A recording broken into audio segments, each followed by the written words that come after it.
साल पहले 1901 में नोबेल प्राइज मिलता है आइंस्टीन को। वो एक थ्योरी देता है, थ्योरी ऑफ रिलेटिविटी।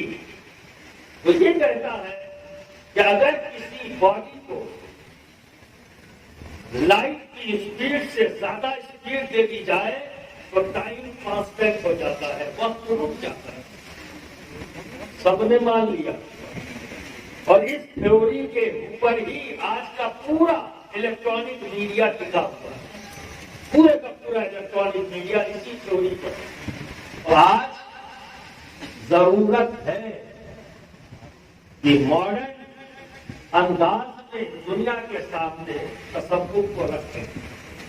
जो टेक्निकल वर्ड्स है जिसे आज दुनिया समझ रही है, अगर उन टेक्निकल वर्ड्स का इस्तेमाल करते हुए अगर हम अपनी बात को रखेंगे, थोड़ी सी मेहनत की जरूरत है, दीन के साथ साथ असली उलूम की जरूरत है। जैसे कि आज भी वाकई मेराज पर लोग ताज्जुब करते हैं और आज से 100 साल पहले 1901 में नोबेल प्राइज मिलता है आइंस्टीन को। वो एक थ्योरी देता है, थ्योरी ऑफ रिलेटिविटी। वो ये कहता है कि अगर किसी बॉडी को लाइट की स्पीड से ज्यादा स्पीड दे दी जाए तो टाइम कांस्टेंट हो जाता है, वक्त रुक जाता है।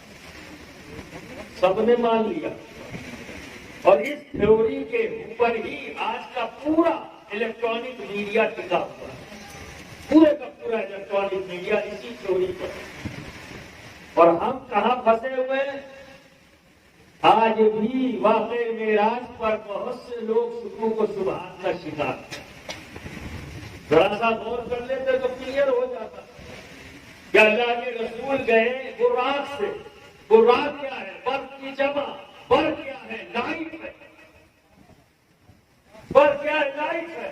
और बुर्राक का क्या जमा तो पता नहीं कितना गुना। जब 1 लाइट ईयर की स्पीड ये है 23 into 10 to the power -23।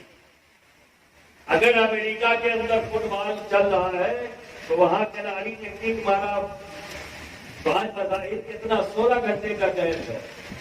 और बहुत ही फास्ट मूवमेंट किया जाए तो 12 से 13 घंटे में डिस्टेंस कवर होगा। और ये तो मौजूद है, यहाँ दिन है तो वहां रात है,